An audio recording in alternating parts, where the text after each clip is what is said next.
Hello and welcome back to the Movie Memo Recaps. Today we are going to recap a 2024 movie titled Sunray, Fallen Soldier. Please be advised that there will be spoilers ahead. The film opens with a tense scene set behind a mafia headquarters, where four members of the crime syndicate are busily packing drugs for shipment to another city, cleverly disguising them within watermelons. Meanwhile, at the front of the building, a sniper named Harper takes aim at one of the guards, successfully eliminating him with precision. In the ensuing moments, Harper's team launches an assault on the building, ruthlessly taking down anyone who stands in their way. Unbeknownst to the mafia members engaged in their illicit task, they hear faint noises emanating from the front but remain oblivious to the unfolding chaos. One member, sensing something amiss, attempts to reach out to the guards but receives no reply. Suddenly, the lights go out, plunging the area into darkness, and when the emergency lights flicker on, pandemonium ensues. A fierce battle erupts as Harper's team swiftly gains the upper hand, leaving only one mafia member alive. As the dust settles, it becomes clear that Harper's operation is led by a former police officer named Andy. He confronts the last remaining mafia member, brandishing a photograph and demanding to know if he recognizes the person in it. The harrowing truth is revealed: Andy and his team have targeted the mafia headquarters to track down the individual responsible for his daughter's murder. The terrified man, pleading for mercy, divulges the information Andy desperately seeks. In a shocking turn of events, Andy uncovers a massive cache of cash within the headquarters and orders his team to seize it. Consumed by rage and grief, he makes the fateful decision to set the building ablaze, erasing its presence entirely. The narrative then shifts back in time to 9 days earlier, where we find Andy waking up in a secluded home that reflects his solitary existence. After a brief morning routine, he heads to his job at a hardware store, but his mind is clearly elsewhere. His distraction does not go unnoticed. He is summoned to his boss's office once again for a reprimand about his lack of professionalism. The boss warns Andy that if he doesn't improve his performance, he risks losing his job. Accepting responsibility for his shortcomings, Andy silently acknowledges that he will not be paid for the month. The following day, on his day off, Andy attends his weekly therapy session with a psychiatrist. When asked about his well-being, Andy claims to be doing better but admits that haunting memories from his past continue to disrupt his focus. He shares with the doctor that he was once scolded by his boss for daydreaming at work again. As the story unfolds, we learn that Andy is a former Marine officer who served in Afghanistan, where he was responsible for leading a unit of 20 soldiers. Tragically, during a devastating battle, all but 4 of them were killed, leaving Andy with deep emotional scars that have rendered him mentally unstable and reliant on therapy. In a parallel narrative thread, we see a young woman named Rachel embroiled in a heated argument with her mother, hinting at her own struggles and setting the stage for intertwining fates. Rachel's mother implores her daughter to limit her outings, arguing that it's inappropriate for a girl of her age. In response, Rachel asserts her independence, reminding her mother that at 18, she has the right to make her own choices. She defends her actions by explaining that she only goes out once every 2 weeks, a frequency she deems entirely reasonable. Frustrated with the ongoing argument, Rachel's mother concedes but emphasizes the importance of being cautious whenever Rachel leaves the house. Outside, Rachel's boyfriend, Cassius, waits for her. Before they depart, he reveals that he will be away for a week and won't have his phone with him. This news unsettles Rachel, as Cassius has always been her steadfast companion, even if only through calls. It becomes clear that Cassius works as a drug courier, a fact Rachel is fully aware of. He then invites her to accompany him the next day to pick up a package he needs to deliver. To Rachel's surprise, she learns that the package has already been prepared by Cassius's associate, Harry. As they converse, Harry casually inquires if they plan to take a walk, and Cassius confirms their intentions. That evening, after enjoying their time together, Cassius visits his college friend Bruno, who lives nearby. Bruno is hosting a party, and both Cassius and Rachel quickly join in the festivities. However, 30 minutes later, Cassius receives an urgent call from Harry demanding that he deliver the illegal package immediately. Reluctantly, Cassius apologizes to Rachel for having to leave abruptly and not being able to escort her home. Before departing, he asks Bruno to look after Rachel and ensure she gets home safely after the party. Shortly after Cassius leaves, Rachel heads upstairs where she encounters some of Cassius's female friends who invite her to try a new drug. Initially hesitant and resistant, having never used drugs before, Rachel eventually succumbs to their persistent persuasion. Tragically, moments after taking the drug, she experiences a tightness in her chest and overdoses. The heartbreaking reality sets in as Rachel passes away and is soon prepared for burial. In a devastating twist, it is revealed that Rachel is the biological daughter of Andy, the former Marine officer. Following the funeral, and he sits in quiet contemplation until his ex-wife Ava approaches him.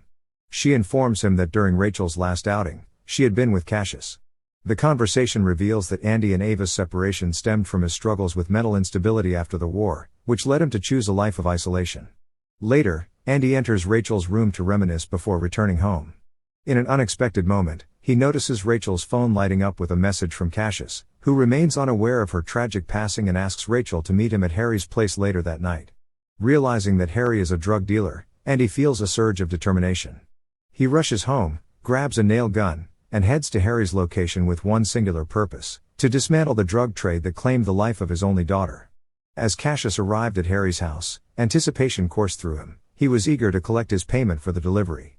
However, his excitement quickly turned to devastation when Harry and Bruno delivered the heart-wrenching news: Rachel had died at the party from an overdose.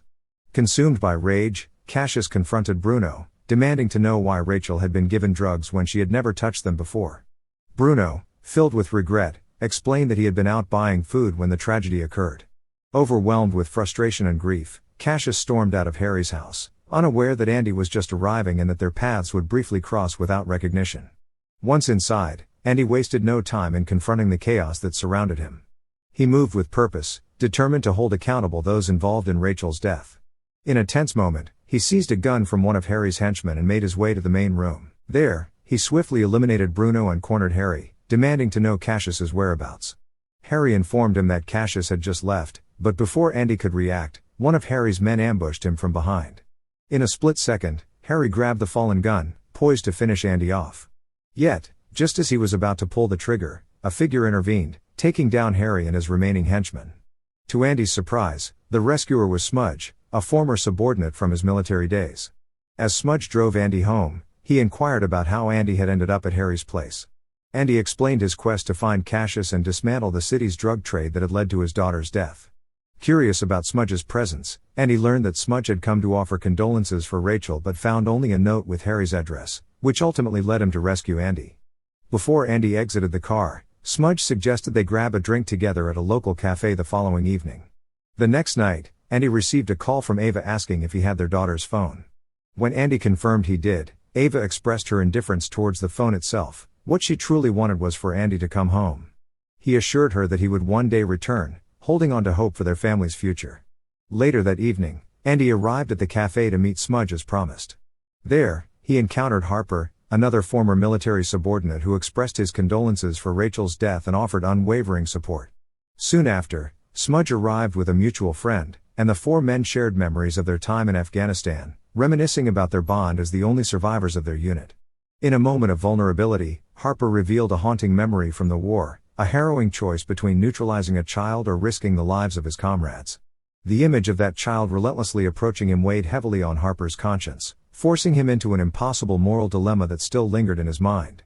After reminiscing about their shared past, the men decided to engage in a game of pool. However, Andy's contemplative silence prompted his former subordinates to inquire about his true desires. In that pivotal moment, Andy unveiled his mission to dismantle the city's rampant drug problem, including taking down Cassius. The revelation ignited a spark of excitement among the three men, who were eager at the prospect of joining forces with Andy once again. Meanwhile, Cassius sat alone in a restaurant, engulfed by guilt and regret. He couldn't shake the feeling that if he had been there for Rachel, she might still be alive.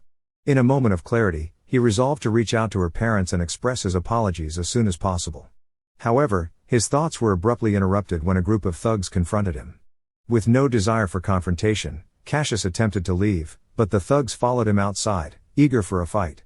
Just as tensions began to rise, a car pulled up and a young woman stepped out, urging Cassius not to waste his time on such men. As they drove away, she offered her condolences for Rachel's death. When Cassius asked why she was helping him, she revealed that she had been sent by his father but was genuinely interested in reconnecting with him. The scene then shifts to Andy, who is being driven by Harper to procure weapons. Before exiting the car, Harper mentions that the gun seller has close ties to the drug lord who controls the eastern region. Shortly thereafter, Andy meets with the gun seller and without hesitation hands over a significant sum of cash. The seller, intrigued yet cautious, inquires about Andy's intentions with the weapons. In an unexpected twist, Andy discloses his plan to launch an attack against the eastern region drug lord in a bid to eradicate the drug trade entirely. After Andy leaves, the gun seller immediately tries to contact the drug lord to relay this alarming information. However, just as the call is about to connect, Andy reappears and launches a surprise assault. He demands to know the location of the drug lord's headquarters. With no viable alternatives left, the seller reluctantly divulges the information. At that moment, a bodyguard attempts to intervene but is swiftly neutralized by Harper. Harper then requests Andy's knife, intent on finishing off the gun seller himself. Meanwhile, Cassius and the woman pull up near a convenience store where she plans to buy food after only having bread for breakfast. However, as soon as she enters the store, someone follows her inside. Reacting quickly, Cassius exits the car, and chaos erupts into a shootout within the convenience store. Fortunately, both Cassius and the woman manage to escape unharmed, though she sustains a leg injury in the process. Just as they prepare to get back into their car, they are ambushed and captured by a group of men. Ultimately, Cassius and the woman find themselves taken to a mine and brought before the East Region drug lord. It becomes clear that the men who apprehended them were henchmen of this powerful figure. The drug lord reveals that he has captured the woman because she had infiltrated his factory and contaminated his merchandise with poison, an act that has now put both their lives in grave danger. The tragic consequences of the woman's actions led to the deaths of many of the drug lord's customers, including Rachel. Cassius, visibly shaken by this revelation, demands to know who had commanded her to carry out such a devastating act. The woman, with a heavy heart, discloses that she was following the orders of none other than Cassius' own father. Just as the gravity of the situation sinks in, Cassius and the woman face imminent execution, chaos erupts as the East Region Mafia group comes under attack. One by one, the Mafia members are taken down in a fierce onslaught led by Andy and his 3 trusted comrades. Amidst the turmoil, Cassius seizes an opportunity to escape in a car, but Andy, resolute in his mission, fires several shots at the vehicle, only to see his efforts thwarted as Cassius makes his getaway. In the aftermath of the battle, Andy and his team emerge victorious. Harper approaches a surviving Mafia member and presses for information about the most powerful drug trafficker in the region. The man reveals that Lucian reigns as the most formidable drug lord, with his headquarters situated at the city's edge. The scene shifts to Cassius, who finds himself at an opulent mansion where he is unexpectedly greeted by a bald man, Lucian, the wealthy businessman who is revealed to be his estranged father. Years of distance have left Cassius living a solitary life, working as a courier for low-level dealers just to survive. That night, Andy and his comrades launch an assault on Lucian's drug manufacturing facility, swiftly dismantling his henchmen one by one, a scene reminiscent of the story's beginning. As they neutralize Lucian's forces, only one survivor remains. Andy interrogates him about Lucian's whereabouts and Cassius' location. Desperate for mercy, the man divulges the information readily. The next day, Lucian informs Cassius of the destruction of their headquarters at the hands of Andy's men. To Cassius' secret satisfaction, having long disapproved of his father's illicit activities, Lucian vows to unleash his remaining forces to eliminate Andy. Meanwhile, Andy awakens with a renewed determination to raid Lucian's mansion that very night. However, their plans are abruptly interrupted by a frantic phone call from Ava, who is terrified as she is being targeted for kidnapping. Realizing that Lucian's men are behind this attack, Andy springs into action. Just as their home comes under siege, his 3 companions arrive just in time to assist. Without hesitation, Andy and his team gear up and set out to rescue Ava. As they drive towards her location, they find themselves pursued by several enemy vehicles. At one point, Andy's car is forced to halt, and the adversaries approach cautiously. However, Andy and his team cleverly conceal themselves behind their vehicle. During this high-stakes chase, Andy learns of Ava's abduction and understands that time is of the essence. They must rescue her without delay. They tracked her to an abandoned building, only to find themselves ambushed from both sides by Lucian's overwhelming number of henchmen. Under intense fire, Andy quickly ordered his 3 companions to take cover inside the structure. Unfortunately, this refuge turned out to be a deadly trap, as Lucian's men had encircled the building. With no other choice, Andy's team split up, employing tactical precision to systematically eliminate Lucian's forces one by one. In the heat of the battle, Harper managed to corner a solitary enemy and was poised to finish him off. However, Andy intervened, recognizing that this man was the last remnant of Lucian's crew. Harper pressed him for information about Ava's whereabouts, but the man insisted he was clueless, claiming that only Lucian knew where she was hidden. Frustrated and feeling the weight of their mission, Harper executed the man without hesitation. That evening, Lucian received the shocking news that his entire crew had been wiped out by Andy's small but formidable team of 4. Fearing for his life and anticipating Andy's approach, Lucian resolved to flee the country, taking Cassius with him, who was waiting in a car behind. Just as they were about to leave, Cassius witnessed the brutal slaughter of his father's guards at the hands of Andy's men. Moments later, Andy approached Lucian's vehicle, drawing his gun and aiming it directly at him. In that tense moment, he demanded to know Ava's location. Desperate to save himself and his son, Lucian offered the information in exchange for Andy's promise not to harm Cassius. He pleaded with Andy, emphasizing that Cassius loved Rachel deeply and never intended any harm. Reluctantly, Andy agreed to the terms. Once Lucian divulged Ava's whereabouts, Andy coldly executed him without a second thought. True to his word, Andy released Cassius and rejoined his comrades waiting nearby. Several days later, Andy gathered with his team to share the news of his reconciliation with Ava. They were now living together. He expressed heartfelt gratitude for their unwavering support throughout the ordeal. The four men, now bonded by shared trials and victories, vowed to stand united and protect one another in the face of future challenges. As Andy's three associates departed, Cassius emerged from the shadows, gun drawn and eyes filled with vengeance. Consumed by rage over his father's death, Cassius shot Andy point blank. 15 minutes later, medical personnel arrived on the scene, only to discover that against all odds, Andy had survived. Thank you for watching. If you are new, don't forget to subscribe for more recaps. Until next time, have a nice day.